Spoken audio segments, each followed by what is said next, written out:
Alrighty, welcome back to another Wisco Fanatics Wednesday. Jake and I are back, and we have 7 Milwaukee Brewers games to talk about this week. 4 wins, 3 losses, in that order. So the Brewers went on a winning streak, now they're on a losing streak. Anything can happen, and things can change quickly. Just ask the Cardinals, because the Brewers went on a 3-game losing streak, and their lead in the NL Central has not changed. So got that going for us as well. But as we've said previously, it's time to look up, not down. And as we're finding out right now, if you want to look up, you have to be ready for the challenge. And we're going to have some conversations that maybe Brewers fans aren't quite ready for what challenging those above you means when it comes to competition. So we're going to have those conversations when we talk about these 7 games. So here we go. Welcome to another live episode of the Wisco Fanatics Show, where we discuss the Packers, Bucks, Brewers, Badgers football, and basketball from an optimistic perspective. Wisco Fanatics is brought to you by Cardboard Legacy, Wisconsin's most complete sports card shop. Buy, sell, grade, and consign all at their location in Oshkosh. Alrighty, so Jake, welcome back. Over the last week, 7 games, power pair and underrated performer, lay them out for me. All right, so for my power pair hitter, I went with William Contreras, 9 for 28, 6 runs, 3 doubles. He had 3 home runs, 6 RBIs. He has back-to-back games of the home run, by the way. 21 total bases and 3 walks, 321 average, 387 on-base percentage, a 750 slug, and a 1.137, which is 1,137 OPS. So very good. For my pitcher, I went with Aaron Savali, a guy who's been very radical in Brewers groups and Brewers discussions, but he had a good start. So I thought he deserved credit for his good start. 6 1/3, 5 hits, 2 earned runs, 2 walks, and 5 Ks. And, you know, you can't ask for much more, honestly, from Aaron Savali. UP, I went with Jackson Churio. Now he cooled off a little bit, and I say only a little bit. I should say a lot of it because he was on fire. But he still was very good in my opinion. 8 for 28, 6 runs, a double, 2 home runs, both in the same game as we know. 4 RBIs, 2 walks. He had 15 total bases and 3 stolen bases. That's a 286 average, a 355 on base, a 536 slug, and an 891 OPS. So still a very good week for the 20-year-old phenom. Alrighty, so I went with Willie Adames. He was 11 for 31 over the last week. That's a 355 batting average. He had 9 RBI, 9 runs scored, 4 home runs, and 2 walks. So pretty good week for Willie Adames. For my power pitcher, I went with Joe Ross. This is going to be an unpopular opinion, and I do not care. And I tweeted this out, and I do not care if it sounds harsh. If you blame Joe Ross for the Brewers' loss the other day, you don't know ball. Sorry. But there needs to be some deeper looking, and we're going to talk about it when we get to that game specifically. But over the last week, Joe Ross made 3 appearances, pitched 6 innings, gave up 3 hits, did have 3 walks, had 5 strikeouts, and allowed 1 run. If you put these all together and I tell you that Joe Ross had a 6-inning pitch outing, gave up 1 earned run on 3 hits and 3 walks with 5 strikeouts, that's a gem. That's a literal quality start. And that's what he gave the Brewers out of the bullpen in the last week. Mm-hmm. So Joe Ross, I went for the pitcher to give him some credit.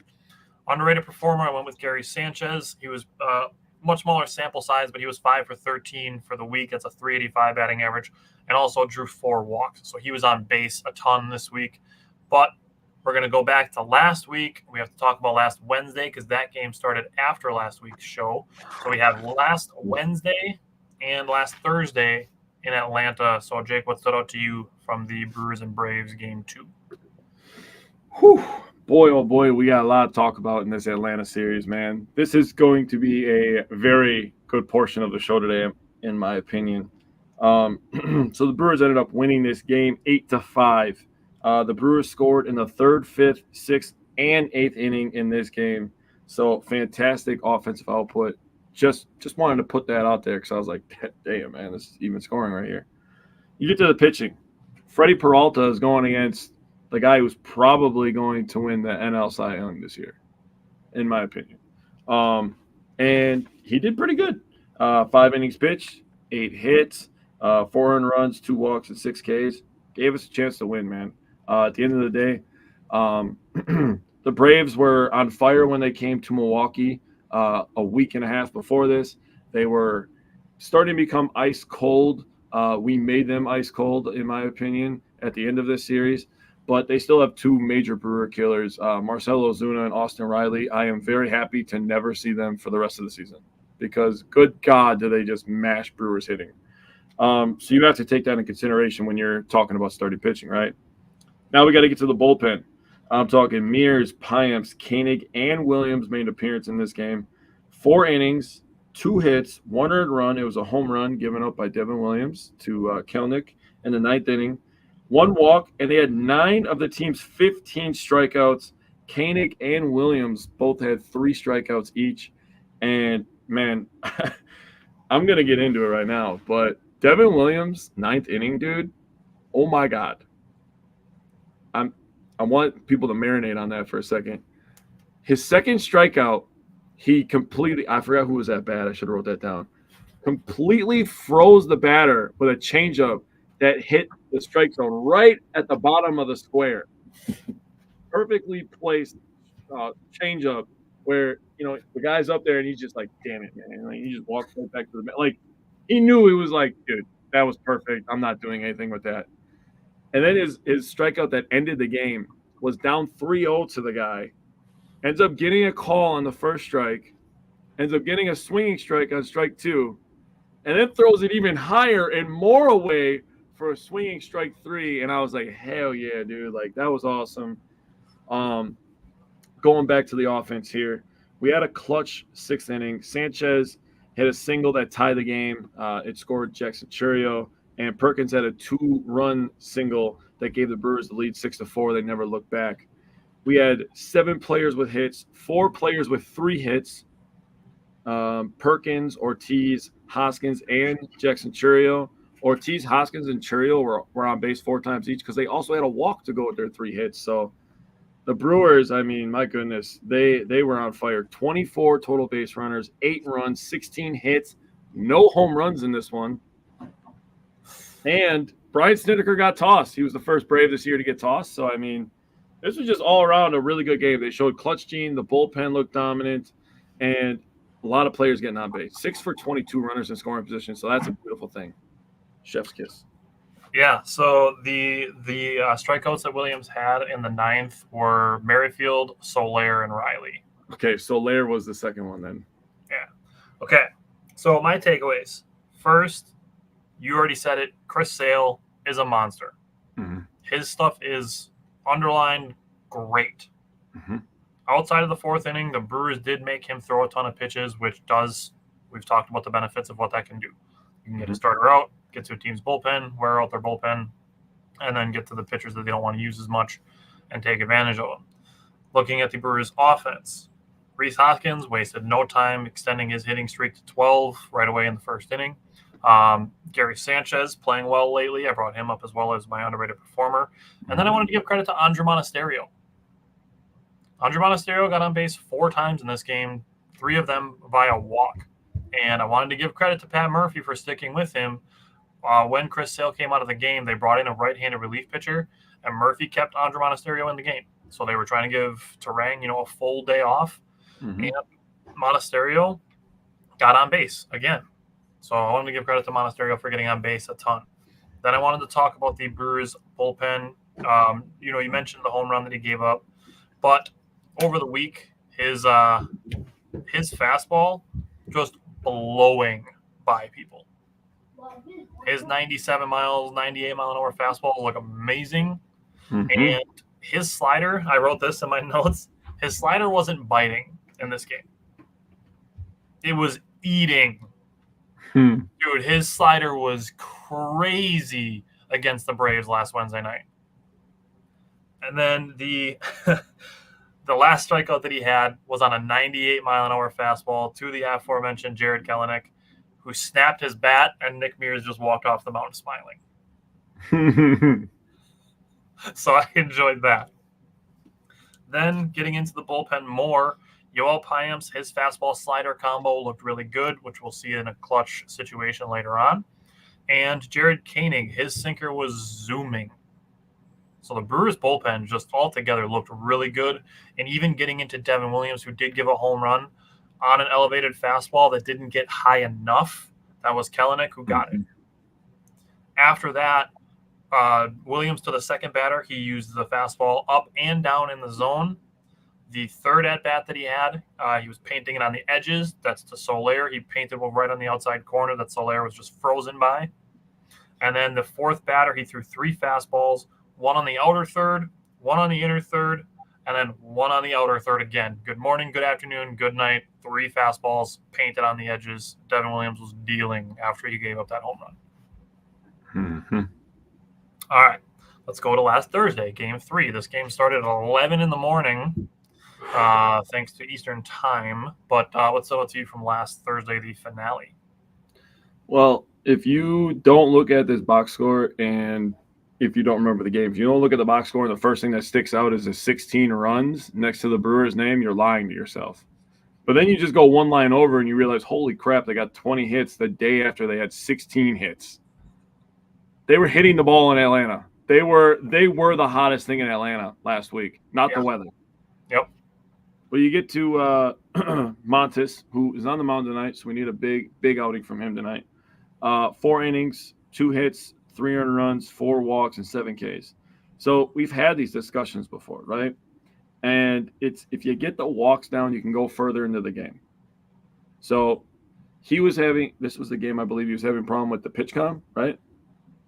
I don't remember. I didn't have that written down at all. Okay, I believe this was the game that he was having problems with the pitch com, so that may have had something to do with some of the walks. I remember he walked one guy as he was having problems with it. Contreras was, and they just went to the old school. But, everything aside, I mean, I think he looked okay. I think he's getting a little bit more comfortable, and he's going to be a guy that's going to eat some innings. Peguero, an inning in this one. Wilson, 2 1/3, and Milner, an inning and a third. And really, theirs didn't matter because, dude, everyone who got it at bat had an RBI other than Turang, and he still got on base. He was the only person without a hit. So literally every person who got an at bat got on base. That'll do. And literally everyone but one person had an RBI. That is ridiculous. Yeah, it is. Home runs. Adames hit a home run. Bowers hit a home run. Contreras, Mitchell, and Churio had 2 of them. He is the youngest Brewer with a multi-homer game, also the youngest in the Major League Baseball since Vladdy Jr. did it in 2019. So really awesome to see that. 4 for 13 runners in scoring position. So I decided to write this down. 4 for 13 in Thursday's game, 8 for 21, and 6 for 22 in the first game of the series. That is 18 for 56 in the series. Damn. They had 56 at-bats with somebody who had an opportunity to score. In 3 games. That is outrageous numbers. That's uncalled for. That's, oh my dude. And that's still a 321 average, which I'll take all day. And just like Jackson Churio, twice on Sunday. You know what I'm saying? I do know what you're saying. Well played. So all in all, this was a great game. We gave up some, I'll call it, some garbage time runs. I don't really know if there's garbage time in baseball, but like some garbage time runs in against the Braves. But we were absolutely destroying them last Thursday, and it was a lot of fun. So Brewers scored a lot of runs, and they were on fire. This was the 7th game in which both teams combined for 8 home runs this year, by the way. Brewers just had 6 of them in this one, so no big deal. So the Brewers scored 34 runs in 3 games. They did. Against a team that is fighting for a playoff spot. I'm not going to say they're bound for the playoffs, but I'm going to say they're fighting for a playoff spot. Yep. So the Brewers hung 34 runs on them. If that's not enough of an indication to say that the Brewers are capable of putting up runs, I don't know what else you need to see. They're not going to do this every single series, and expecting that is ridiculous. Yep. Like, you don't drive everywhere you go with your foot to the floor at all times. True. Like, that's just not a realistic thing. Mm-hmm. So, that said, Brewers scored 34 runs in the series. You want to take a guess how many they scored with 2 outs? Oh, I should have wrote that down. That's such a good stat. 34 runs. I'm gonna say 17, 18, 26, No, that's too far. 24. 21. 21 of the 34. 21 of their 34 runs they scored in the series were scored with 2 outs. Wow. That's if you're coming up to face the Brewers and, people's pessimistic bullshit aside, if you're seeing that, you know that you can't take the Brewers offense lightly. They will use every single out. Yeah. So I wanted to bring that up. You laid out all the home runs, all the guys that hit them. 6 home runs in a game is the season high for the Brewers, and it is 1 off the franchise record. Yeah, it is. The Brewers offense, Jackson Chourio had his first 2 home run game of his career, plus he had an infield single and drove in 4 runs. Contreras was on 3 hits. Frelick had 4 hits. Adames had 2 hits. Andre Monasterio subbed in for him, had a hit and another walk. He could have easily been an underrated performer this week. Yeah. And Joey Ortiz had 2 hits. Eric Haas had 2 hits. Gary Mitchell had 2 hits. The Brewers offense is full of capability. Hanging 4 home runs on Charlie Morton in only 2 2/3 innings is something to write home about. His ERA went from 3.94 before this game to 4.47 after. Ew. They raised his ERA almost half a run per game in the middle of August. That's pretty crazy. That is insane to raise it by that much in just 1 game. Wow. So that, and then I wanted to give up the 2 outs. So, I mean, this game to me was all about the offense. And, they did score 2 more times in the top of the 9th inning off of a position player, but it is what it is. I mean, if you're talking garbage time, you take the garbage time runs away from both teams. I mean, you're still looking at a 14-4, 14-5 win instead of 16-7. Mm-hmm. So that's that. Then we can move on to the Reds over the weekend. Now, what stood out to you from game 1 on Friday? So Brewers ended up winning this one. This one was on Apple TV for those who didn't get to watch. They won this one 8-3 for their 4th straight win. And this was a start from Aaron Savali. I gave you a stat, 6 1/3, 5 hits, 2 earned runs, 2 walks, and 5 Ks. Got his first win as a member of the Milwaukee Brewers. So good for him. First win in 4 months. He was 0 for 7 in his last 19 appearances. If and there's a term in baseball, he's due. If there was a guy that was due on the Brewers, it was Aaron Savali. Just goes to show that, wins and losses shouldn't be a tracked pitcher stat. Yeah, I mean, I understand it too, I guess, to a certain extent in baseball, but it's still not. It's tough. Mears came in of relief of Savali, give up 2 hits and earn a run. Koenig came in, and I got to tell you, this guy was in attack mode. 4 of his first 5 batters that he faced, first pitch strikes. That is the ultimate telltale that a pitcher is in attack mode, especially a guy from the bullpen. He was coming in looking to, you're standing up there, you're going to go sit back down as quickly as you got up here. Piamps came in this one, and Piamps has been pretty damn good for a little stretch here, in my opinion. Could have been an underrated performer, too. That's fair. An inning pitch and 0s across the board, so good for him. But Willie Adames, dude, he was on one, dude. He had 3 RBIs, all with 2 outs. He had a home run. His 9th 3-run homer of the season, which sets a franchise record, so good for him. He hit that one in the first inning with 2 on and 2 out. Hoskins had an RBI. Terang, 2 RBIs, a home run. Ortiz and Frelick had RBIs, 3 for 8 runners in scoring position. Second straight game for the Brewers with an 8-0 lead. Back-to-back days, they had 8-0 leads. That is crazy. Hoskins matched his career high with 13 game hitting streak. And the Brewers went hitless after the 3rd inning, but they created enough havoc in the first 3 innings that they were just like, probably mail this one. Run the ball, kill the clock. Yeah. Run the ball, kill the clock. James, what's up? Welcome back.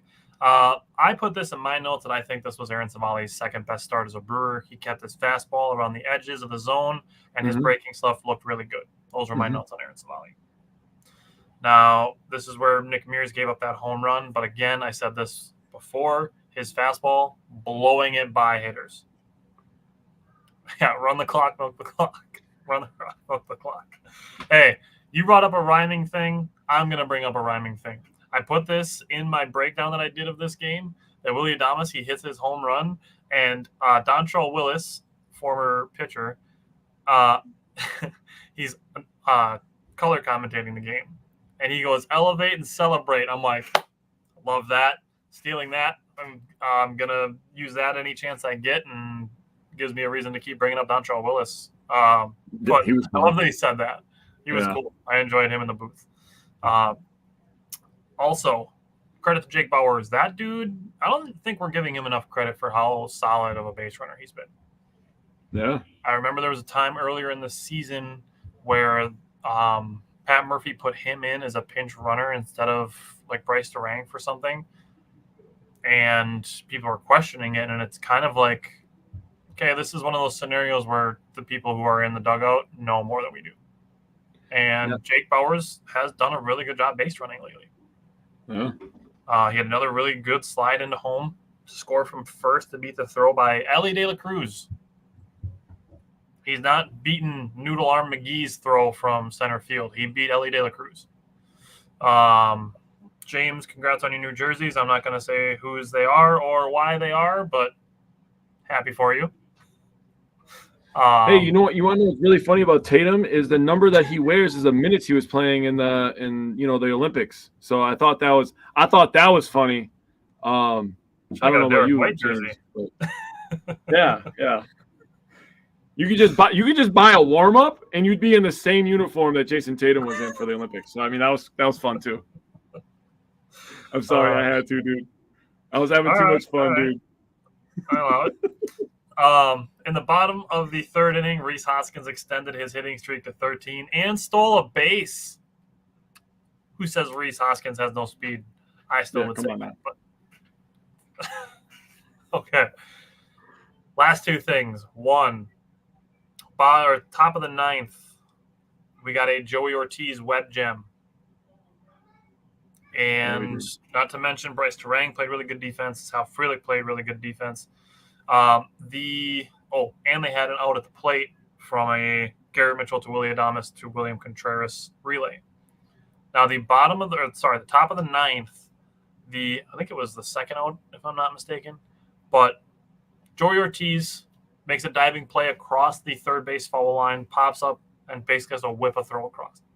Now this is not Wilson Contreras running the bases. This is not Miguel Cabrera running the bases. This was Noelvi Marte, who is in the 88th percentile for speed in Major League Baseball. Mm-hmm. So this dude is fast. Yeah. He's faster than 88% of Major League Baseball players. And Joey Ortiz made a diving stop along the third base foul line, slid into foul territory, popped up, threw across the diamond, and got him out. Yeah, that's the definition of a web gem. That was a great play by Joey Ortiz. Good. Obviously the Brewers could use an ace right now, but Joey Ortiz has made the Corbin Burns trade worth it. 100%. And we're still, the jury's still out on DL Hall, who we're going to talk about. But before we talk about him, we're going to go to game 2 of the Reds series where Tobias Myers was the starter. Well, talking about an ace, man. This guy looked like one for a while, in my opinion. Case. Man, he was good. So Brewers ended up scoring a bunch of runs over their last 4 games before coming into this one. And then they decided to be like, it'd be hilarious if we won 1-0. That'd be hilarious, right? Well, they must be comedians because that's exactly what they did. The 5th straight W and 9th straight series win over the Reds for the Brewers. So a little bit of little brother, big brother kind of going on between Brewers and Reds. Ownership. Yeah. Almost like 10 straight victories. I wonder if that's ever happened to anybody. What? 10 straight victories. The Bears? The Bears? Yeah. So I gotta tell you a story after this. So Tobias Myers, 7 1/3, 3 hits, 0 earned runs, 0 walks, 9 Ks. Okay, you're doing it. I'm gonna tell a random story real quick. Let me. So this was on Monday when I turned the Brewers and Dodgers on.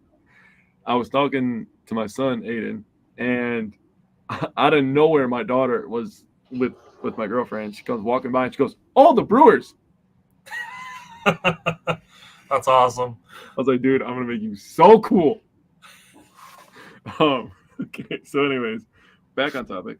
Joel Payamps comes in relief of Tobias Myers. Absolutely shut shit down. And then Devin Williams is just like, "Yeah, so you're gonna be done. You're gonna be done, and you're gonna be done. Sit the fuck down right now. We're done. This is over with now." I am so happy to have Devin Williams back, dude. Yeah. His first save of the season was absolutely gangster. He was awesome. We got to go back, though. We got to talk about Rhys Hoskins in the 8th inning.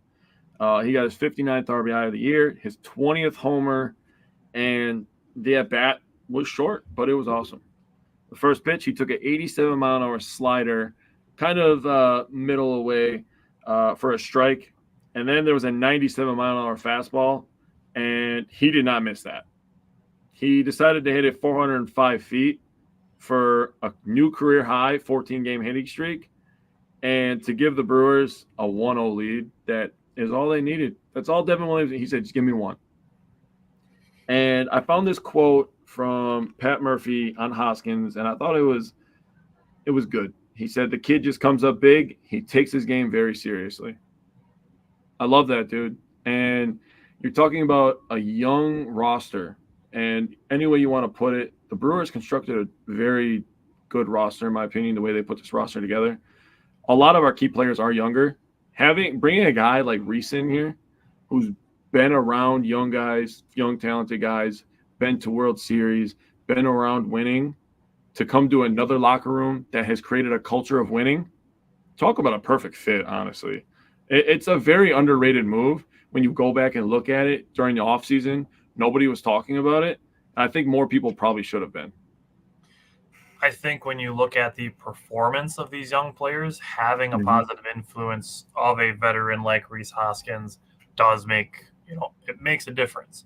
No, I'm not going to sit here and be like, "Oh, Rhys Hoskins is the reason the young guys are playing well." Like, that's a culmination of a lot of things. It really is. Rhys Hoskins is a piece of that puzzle. Now, I'm just going to continue on Rhys Hoskins because I saw people dogging him because he has a low batting average. That's an old, outdated thing to only focus on batting average.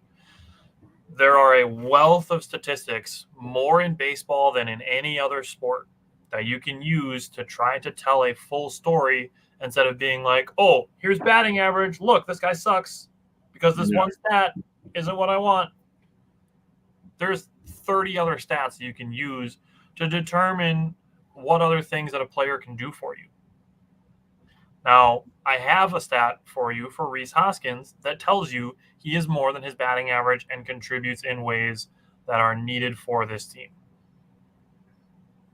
So, with this is from Brooksgate. This is a really, really cool, if Cool Stats had a Twitter page, Brooksgate could be the sponsor of it. I agree. Every player with 45 or more plate appearances in high leverage situations ranked by their OPS in those at-bats. So this high leverage is determined by Fangraphs, which is one of the sites that we use often. It's a really great site for baseball stats. Mm-hmm. Rhys Hoskins ranks number 5 in all of baseball in OPS in high leverage situations. That's not just the NL. That's not just the NL Central. That's all of baseball in high leverage. In high leverage situations, he has a 1,048 OPS. I didn't even do research when I brought it up a couple weeks ago, but I was like, dude, this guy's going to hit in the playoffs when we need him to hit. And that's exactly what he's doing, and that is what he was brought in for. He wasn't brought in to hit 300. essentially what this does to explain this statistic even further, it basically tells you like who are the most clutch players in baseball by who does the most in the high leverage situations. So Rhys Hoskins comes in at 5th. Mm-hmm. Willy Adames comes in at 8th. What? William Contreras is 17th. The Brewers have 3 top 20 players in OPS in high leverage situations. And this is much farther down the list, but Bryce Terang is number 44. Wow. Interesting. So the Brewers, they have some good players here. And just to throw this out there, yes, Bryce Terang is 44th in this stat. Just for good measure, Bryce Harper is 47th. So Terang has a higher OPS in high leverage situations than Bryce Harper. Hey, Steve, I just did that in real life. So I might have to post this on its own because it's really telling. And also telling on yourself is when you focus only on batting average.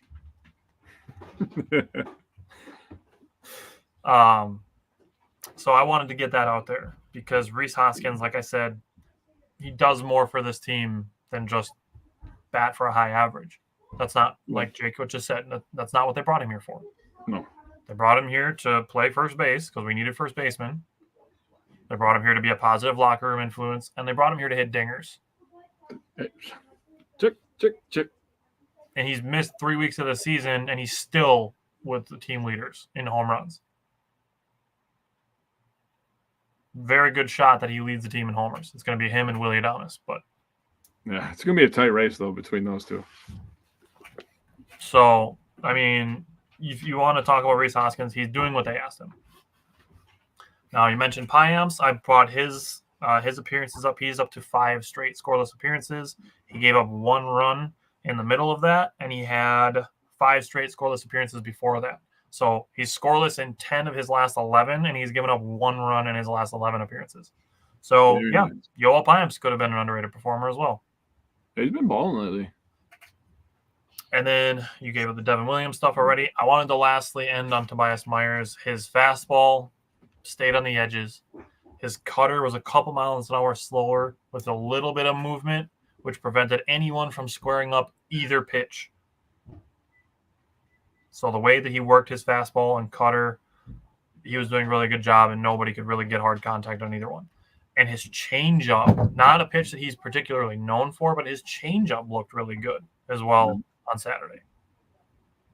So really excited to see what else Tobias Myers can do in his next start. Now, through this game, this doesn't necessarily continue through the third game, but through this game, the Brewers had Elly De La Cruz 0 for 8 with 6 strikeouts. So anytime you can keep that guy from causing trouble is a good thing. Okay. Now let's go to game 3. And what stood out to you from Sunday? So I'm not gonna start. I'm gonna wait to jump in. I'm gonna let you start with the pitching. I'm gonna wait to jump in. I have some thoughts.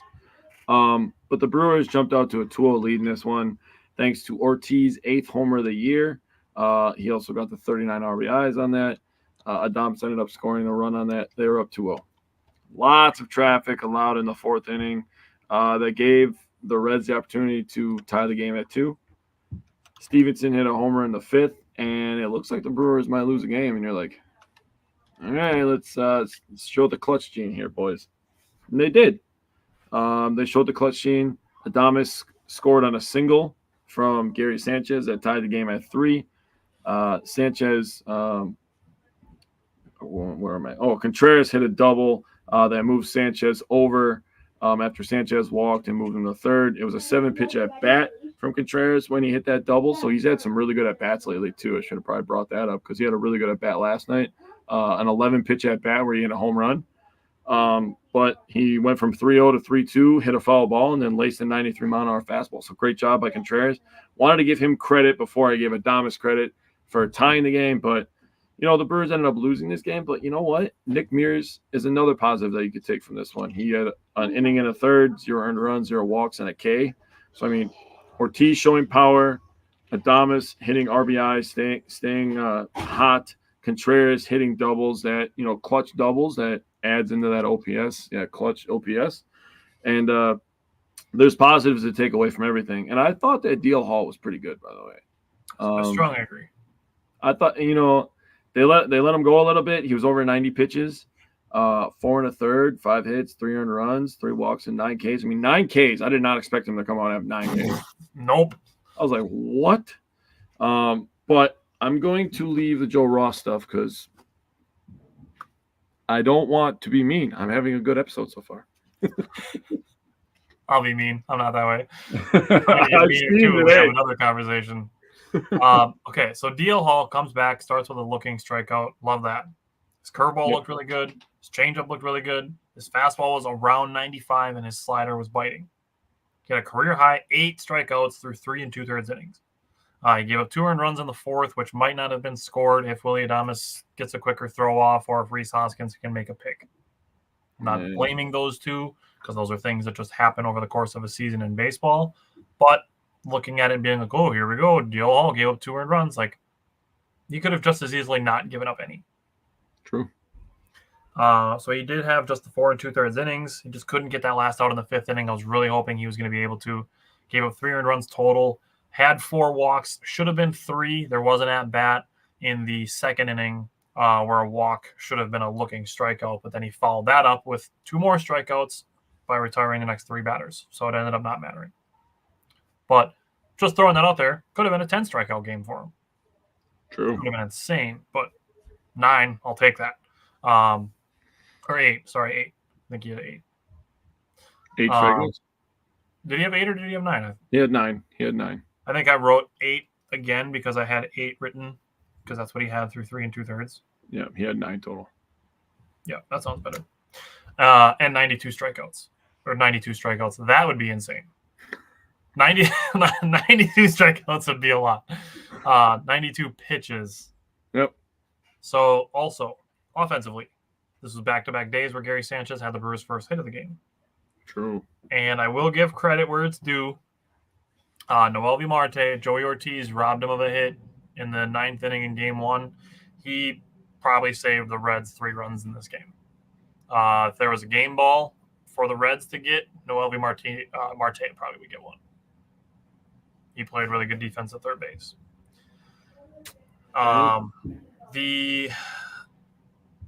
I just want to say with the way that I believe it was the 5th inning went, it was the 8th inning. It was the 8th inning that William Contreras got tossed. It's a good thing that the Brewers had 3 catchers on the roster on Sunday. I don't know who would have been catching because Gary Sanchez got pinch ran for by Bryce Durang, and William Contreras got tossed after grounding into a double play, which I think the umpire was kind of targeting him a little bit. He kind of followed him and tossed him. So it was a good thing the Brewers had 3 catchers on this day. True. Otherwise, I don't know, you're probably putting Monasterio back there. He seems to be the kind of guy where it's like, all right, we got a position that we need somebody to play. We're going to stick you in there. And people question why he's on the roster. He's just like, yeah, sure, I'll do it. Yeah, I'll play left field. Never done it before, but yeah, sure. And then I want to end on Joe Ross and Jackson Chourio.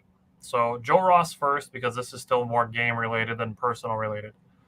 But Joe Ross, he gave up a run in the 7th inning. This is where I said, like, if you're blaming Joe Ross for this loss, like, you don't know ball. Yep. That's going to sound mean to say it, that you don't know what you're talking about if you blamed Joe Ross for this loss. First of all, we don't have to play the blame game. You don't have to be like, oh, this is it. That I've talked about this before in other things.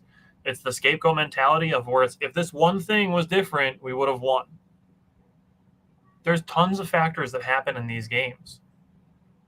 I just brought up Willy Adames and Rhys Hoskins not coming together to make a play. Mm-hmm. That they've made tons of times this season. That stuff happens.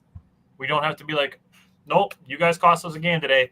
It's a waste of energy, and it's just not focusing on the right things. Yeah. Now, the reason I say that Joe Ross did not cost the Brewers this game, despite giving up the 1 run that the Reds ended up winning by, He pitched 3 innings, gave up 1 run. Yeah. That's if over the course of a season, that's a 3.00 ERA. That's pretty damn good. Now, I'm going to throw this out there. The offense did end the 5th, 7th, and 8th innings on double plays. That's going to hurt no matter how many runs you need. Then the last thing with Joe Ross is by him pitching 3 innings, it does help save the Brewers bullpen for a day, especially at a time where they need some help. Now, the last thing, this is a little sidebar conversation that we're going to have, and it's going to be using Jackson Chourio as an example, but this is going to apply to just people in general, is starting with Jackson Chourio, give yourself some grace.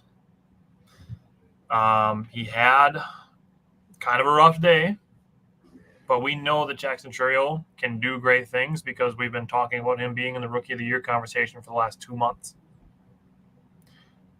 So I know this from personal experience from playing sports to this day, that when you're not playing well, that hearing people telling you, like, you know, that you're good and to relax and, you know, that you're capable, those things are true, but it's not always the things you want to hear.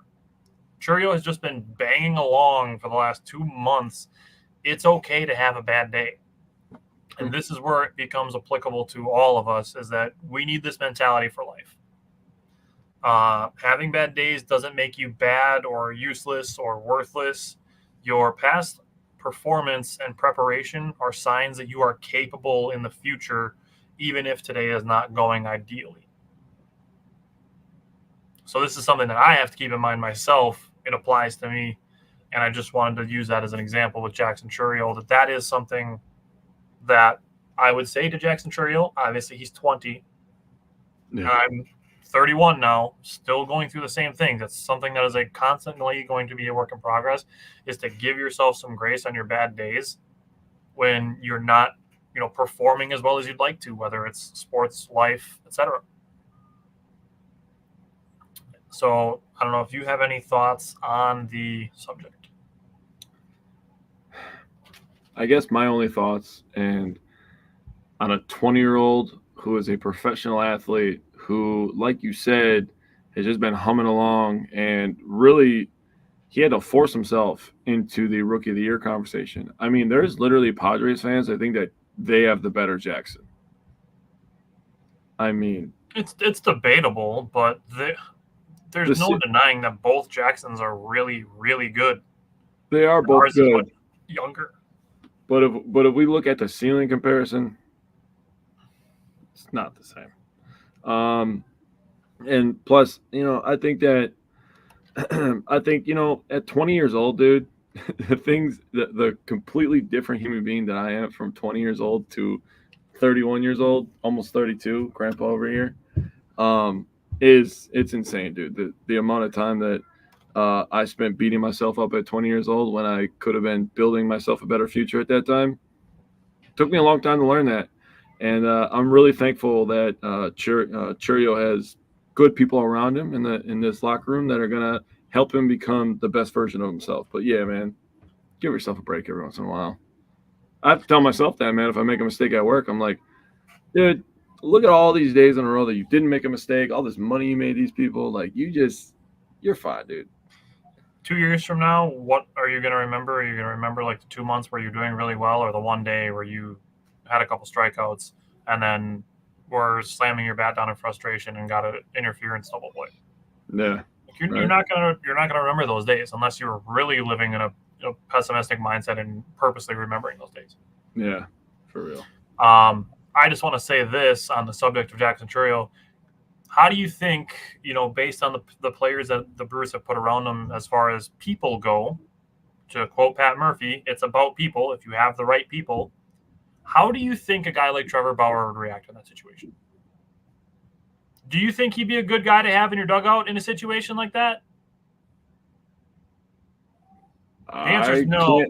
It's clearly no. It's a rhetorical question, but the answer is no. Stop bringing up Trevor Bauer. I agree. Should have been done with that 4 months ago, but here we are. Here we are. Okay, let's get into Monday, and let's go to the first Dodgers game. I want to vomit. All right. Okay, score. That's why I put that in there. So, Peralta's on the mound. 6 innings, 5 hits, 4 earned, 2 walks, and 4 Ks. I mean, any team that could trot out Ohtani and Mookie Betts as your top 2 hitters. And Freddie Freeman. That dude's got an MVP too. I mean, they literally have 3 MVPs. Literally, and they had an MVP on the mound. I mean, what are you expecting? I'm not trying to make excuses, but like, what are we expecting right now? It's not going to be easy. No, compete. Just compete. That's a good thing. Let's go, Aiden. Oh my. Sorry. Sorry. Yeah. Sorry. We've had these discussions before that winning and being in these situations to compete at a high level is absolutely what you're looking for. It's an honor. It really should be. And you should look forward to these moments. Going against like Clayton Kershaw, who, if we're being honest, might be the best pitcher that me and you ever see in our entire lives. He's gonna be part of the 3K strikeout club. He's a first ballot Hall of Famer. He's a no doubt Hall of Famer. Easily. 100%. The wins. He is a World Series champion, even if you don't count it. But I mean, there's a couple other that come to mind, but he's absolutely peers with the other guys that I think of, which would be like Justin Verlander, like CC Sabathia. I mean, like Pedro Martinez, Santana. Yeah. Madison Bumgarner. Like, you think of those guys, but Clayton Kershaw is absolutely peers with all of those players. Yeah. I mean, he's pretty damn good. But I mean, Mookie and Ohtani, they had all five RBIs for the Dodgers in this one. The Brewers lost this one 5-2, so it's not like they got killed. Competed. Here's the thing.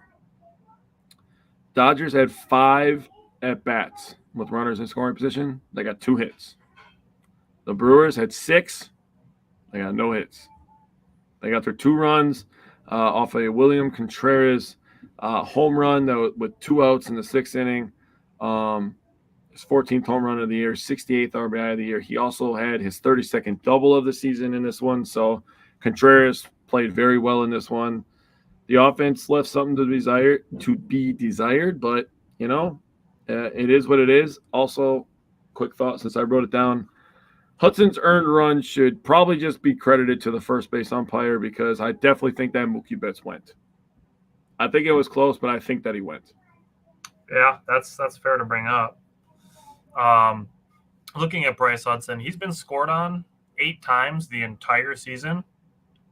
5 of them have happened since July 2nd, and 3 of them are against the Dodgers. Yep. So, see if he can get that curse off of his back of his former team. Looking at the offense is where the rest of my notes come from, outside of the super weird energy.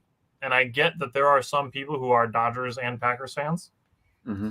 But when I post Freddie Peralta making Mookie Betts look silly in the first inning, made him swing out of his batting stance, and 50% of the comments are, well, then he hit a home run. Well, too bad, find the zone. Freddie can't stop giving up home runs.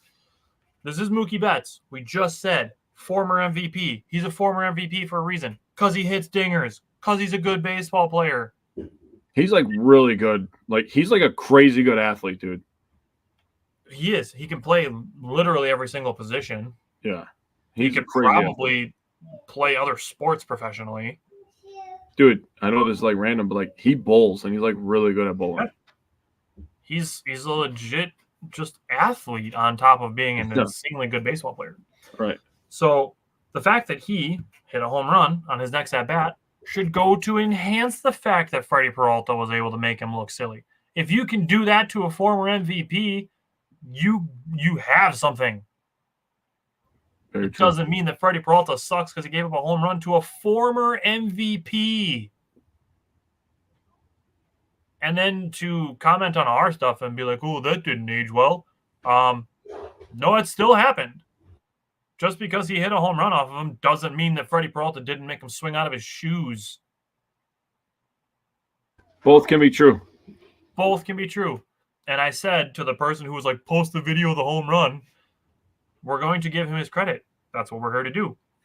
We're giving credit to Mookie Betts because he's a really damn good player. I actually like Mookie Betts. I wish he wasn't on the Dodgers. Same way I feel about Shohei Ohtani and Freddie Freeman. But there they are. Why the hell would you think that we are going to post Mookie Betts hitting a home run?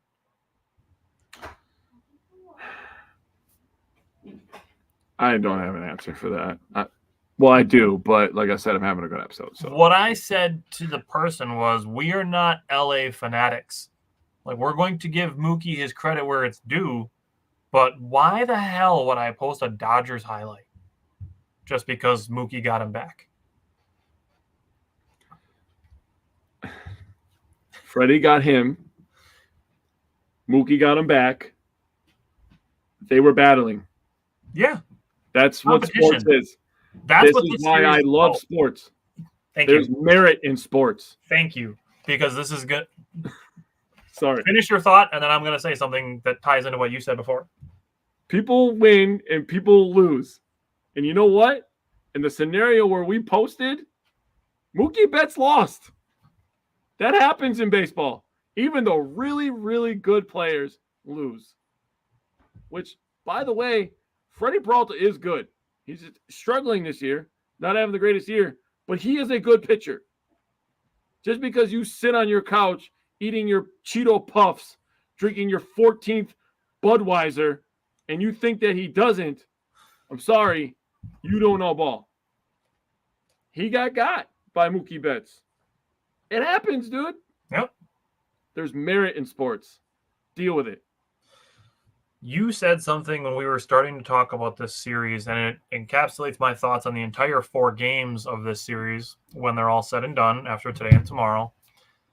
It's about competition. Mm-hmm. And we have been talking for about 2-ish weeks about how close the Brewers are to the Dodgers compared to how close the Cardinals are to the Brewers. Mm-hmm. They're much closer to the big boys than they are to being challenged by anybody in their division. Mm-hmm. So let's focus there. Now, looking at it, the Dodgers have gotten the better of the Brewers for the most part. So have the Phillies. We still play them yet. Mm-hmm. So there's still opportunity there. Now, when we get into last night's game, I have more things to say. But looking at it, it's what competition is about. To put yourself among the best, you have to compete against the best. Looking where the Brewers are, everything they've done to this point of the season has gotten them to where they are. They have put themselves record-wise among the best teams. So far, they haven't been able to get over the hump over those two. And the Nationals and the Marlins for some reason. But that's neither here nor there. They've beaten everybody else. But looking at it, the Brewers have put themselves in the conversation. But if we are being optimistic and realistic, the Brewers are just one tier below them. Mm-hmm. It doesn't mean that the Brewers are a failure of a team or an organization because they can't beat the Dodgers and the Phillies in a year that they were expected to win less than 80 games. Or we're part of the dumbest fans in the world of sports, along with Bears fans. Like, what world Honestly, are you living in? That post just made me like, dude, like that's just a stupid thing to say, period. Because literally just stupid. 50% of Brewers fans are on their couch saying that they wouldn't be surprised if the Cubs catch us. Dude, I don't know how you think Brewers fans are delusional when there's far more saying that they're going to miss the playoffs than win the World Series. Hell yeah, dude. Which makes me not like Brewers fans lately, but that's what we're here for. Yeah, it is what it is. So, regardless of how these next 2 games go, the Brewers are still closer to the top 2 seeds than they are to missing the playoffs, which is not really anything we need to be focused on at all. Very true. So, looking in game 1 from Monday, bottom of the second, William Contreras got caught in a strike him out, throw him out. I think he was maybe trying to steal a run like a hit and run situation with one out. Mm-hmm. And if Rhys Hoskins hits a ball into left field, that he can score on it. Because on a regular single to left field, like William Contreras isn't scoring, like Terang, Ortiz, Churio, any of those guys, like you're sending them. But on a ball to left field, you're not sending William Contreras from second base unless he's got his head start. So I think that was part of that. Offensively, Gary Sanchez extended his hit streak to 8 in the bottom of the 6th. So shout out Gary Sanchez. The William Contreras and Willie Adames still hit well, despite the team overall not doing great.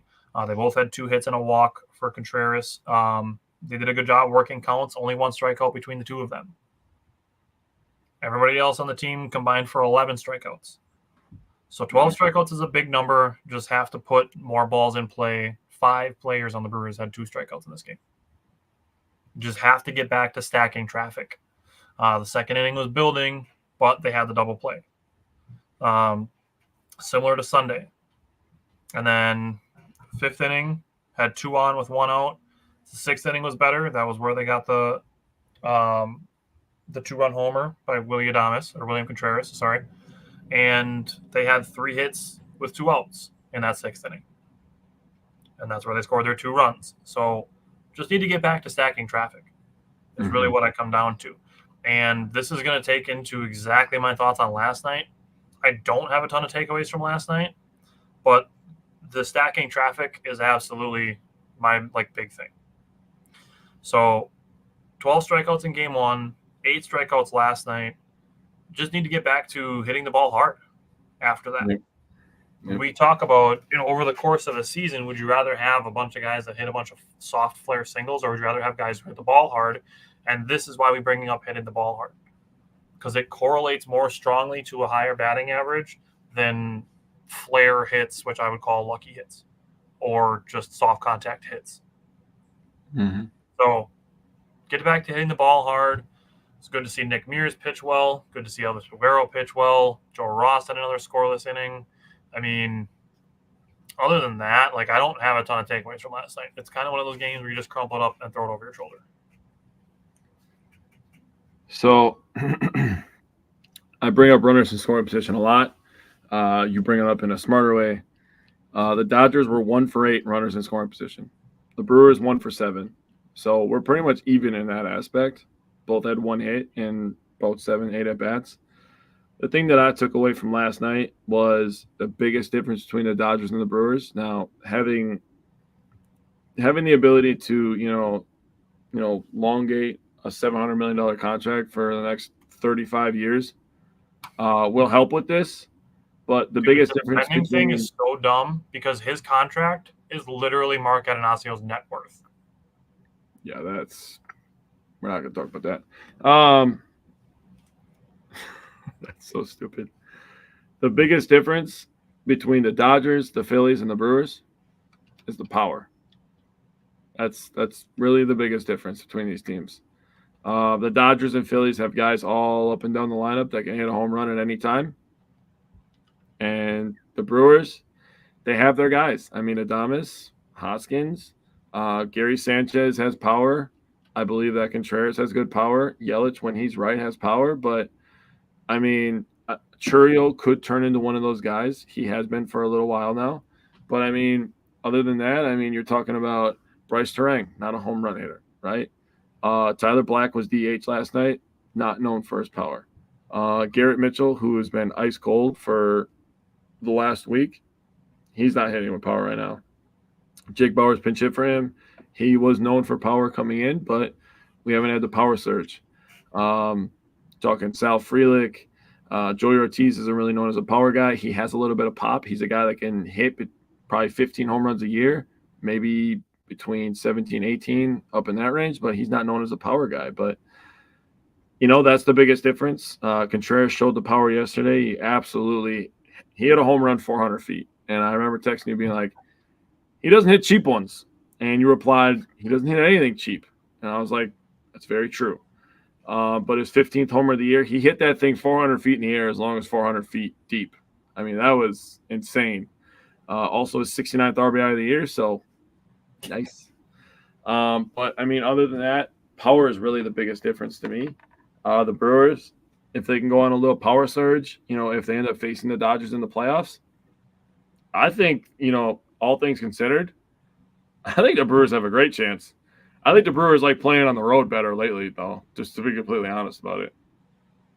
They're on fire on the road coming out of the break, dude. I mean, look at their series against the Twins, the Cubs, and the Braves. I mean, you take those three series into consideration after the All-Star break, they haven't been that great at home after the All-Star break, and that's a big problem because they play more home games than road games to the end of the season. So hopefully they can find their groove at home, maybe split with the Dodgers, and then we have a very good Cleveland Guardians team coming in this weekend. That's going to be fun. It's going to be a good series, and we kind of talked about a little bit, like the Guardians being like the AL version of the Brewers. So like I'll hope for them to do good outside of this series. Mm-hmm. The other thing that I wanted to talk about was the lineup construction for the Milwaukee Brewers, because I've seen a lot of people complaining about why doesn't Pat Murphy just set a lineup and stick to it? So I'm going to go back to the first game of the Reds series. How do you question what Pat Murphy's doing when a team can put up 34 runs in a series and 42 runs in 4 days? Like, I really don't understand how you're questioning that guy. Because they're questioning him when the Brewers are on a losing streak. They're not questioning him when they're scoring all those runs because they have nothing to complain about. Yeah, they'll always find something to complain about. But looking at this, looking at the fact that we're missing Christian Yelich, first of all. Yep. So they don't have their normal 3-hole hitter, is one. But looking at some combination of Jackson Chourio, Garrett Mitchell, Bryce Durang, Joey Ortiz, Rhys Hoskins as the 1 through 3 hitters, and having Contreras 4th and Adames 5th, I think that has done good things for the Brewers offense. The Brewers poured runs on against Atlanta in those 3 games and against the Reds in the first game of that series. And just overall, how hot Chourio, Hoskins, and Adames have been, and Contreras in Atlanta as well. I don't understand like how you can question Murphy based on such small sample sizes. Like, just let the man coach the team. Now, this is my other point of this, because I had to go back and forth. I didn't have to. I chose to go back and forth with somebody today on why people should just calm down on the Pat Murphy should set a lineup and stick to it. And my thing is if you have literal data that can tell you this guy is better in this situation, this guy is better in this situation. If we're playing against a guy who does this guy is good at going against those things. You know what your guys do well, and you can line them up against your opponent's weaknesses. And obviously there comes to some things like stacking, righty, lefty to make it a little bit harder on your opposing manager when making bullpen decisions. So that's also a factor as well.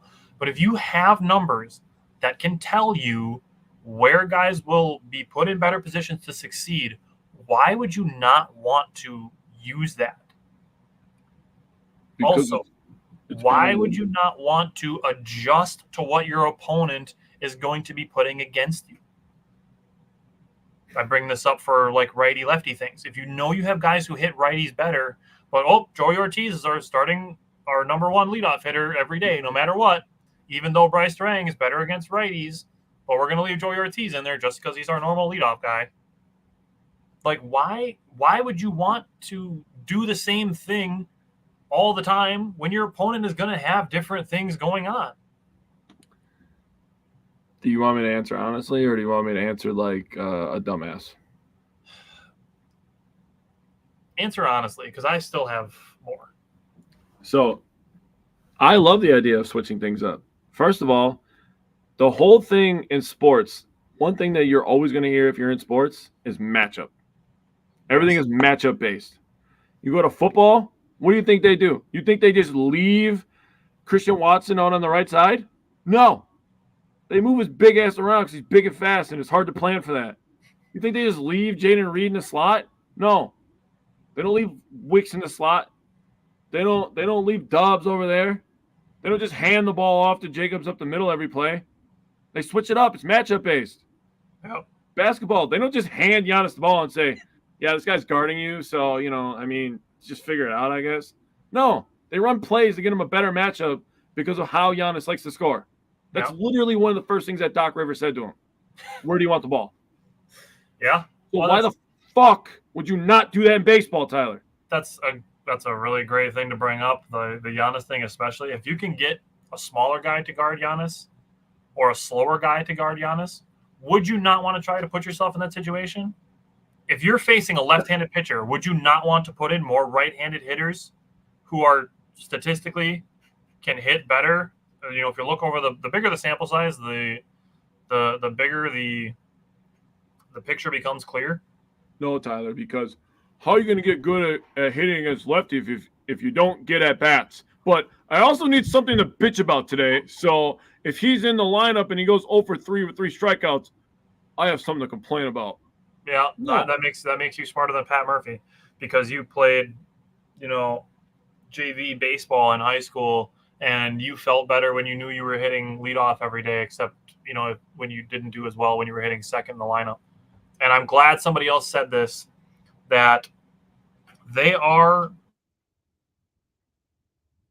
Oh, he just got kicked. So I'm going to continue my point. I have heard people say stuff like, my eyes work better in analytics.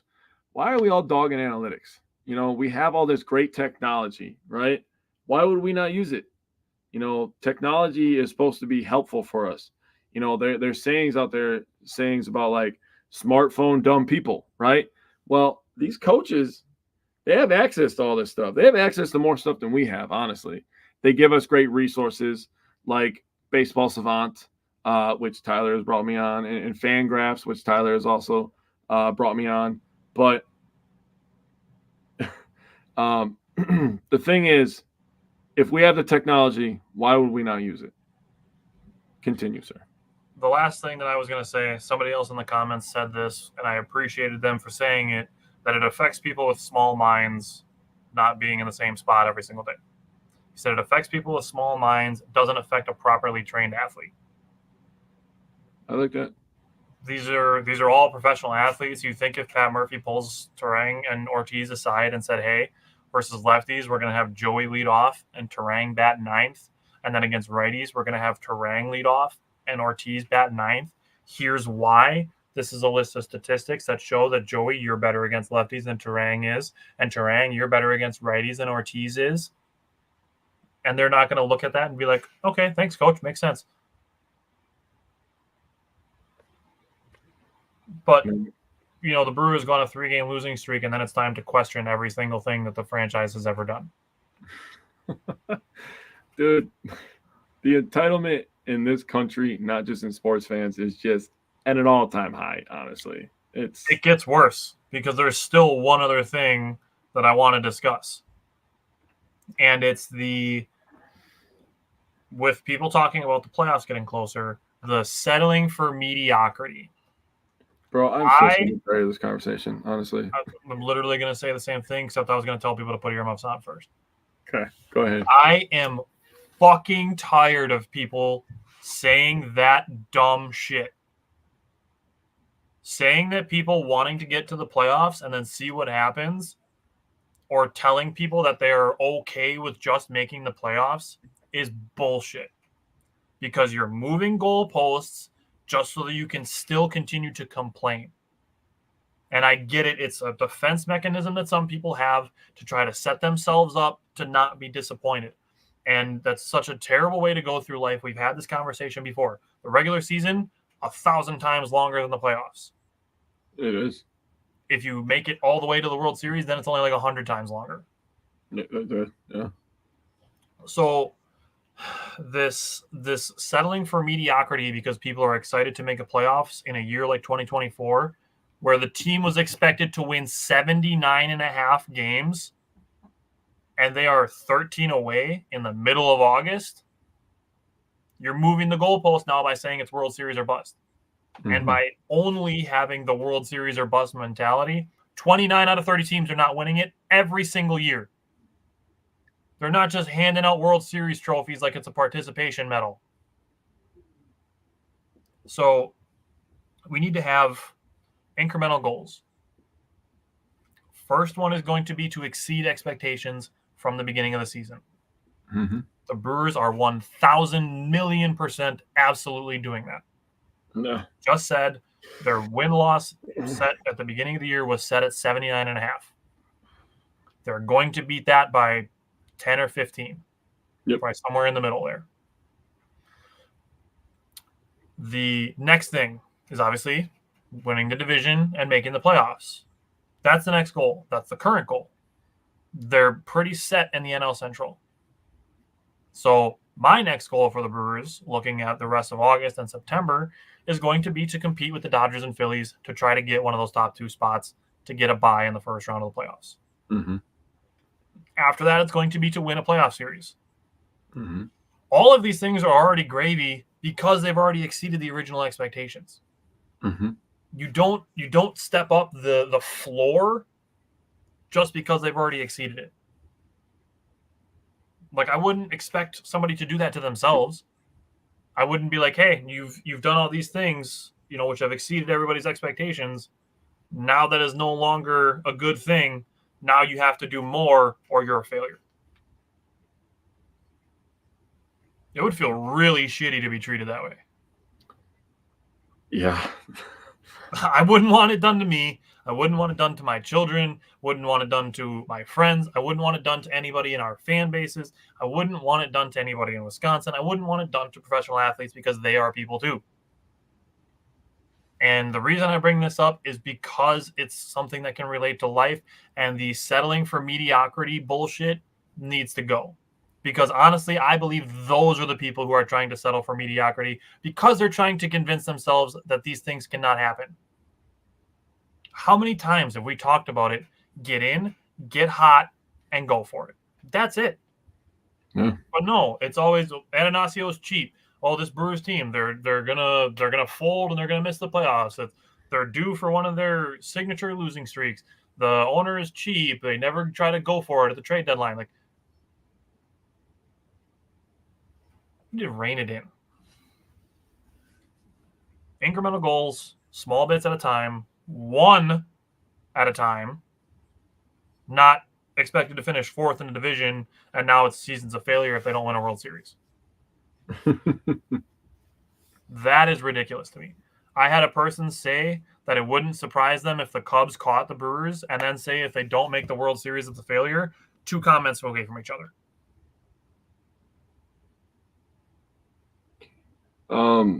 That human being is unstable. That's all I'm going to say. It made me really disappointed for the state of Brewers fans. And I know that it's not everybody. I absolutely know that because we have a following of Brewers fans who don't think that way. So I know it's not absolutely true for all of them. But there are sections of Brewers fans that it needs to be reined in. Because we can be better fans, and by being better sports fans, we can be better people, and that is why Jake and I do our stuff the way that we do. Mm-hmm. Anything else you want to say before we talk about next week? I think you said that perfectly, so I'm going to let that sit. Cool. So the Brewers have 2 more against the Dodgers. Tonight, tomorrow. Then they have 3 versus Cleveland, like Jake mentioned earlier. And then next week, we will have the first game of a 3-game series in St. Louis. So have a real good chance to have the division put away with a week left of August to go. Now, also between now and next Wednesday, we will have another Green Bay Packers show. And actually, I shouldn't even say another because we're kicking off. August 20th is going to be our roster prediction show. So we're going to have that coming up on August 20th. August 20th is going to start Tuesdays throughout the season. Starting next Tuesday, we do not have a Tuesday night off without a Packers show for the rest of the season. The goddamn gauntlet's coming, baby. Not until February. Let's go. Let's So go. August 20th is going to be our roster prediction show. August 27th is going to be our stat projection show. And then September 3rd, we have a preview to do. That's a great day, by the way. It's just the best day. The best day. September 3rd, the best day. Yeah, the whole world gets older that day. Yep. Maybe just me, but So that is coming up as well. Also, if you are subscribed to us on Patreon, we have a Patreon watch party coming up on Sunday. So if you are subscribed to us on Patreon, you'll get to see us Sunday, Tuesday, Wednesday, all the days almost. Maybe someday in the future we'll have all the days going. But next coming up shows Sunday only for Patreon, Tuesday and Wednesday for everybody. So we will see you then. Go Brewers, and we are excited to get going on football season as well.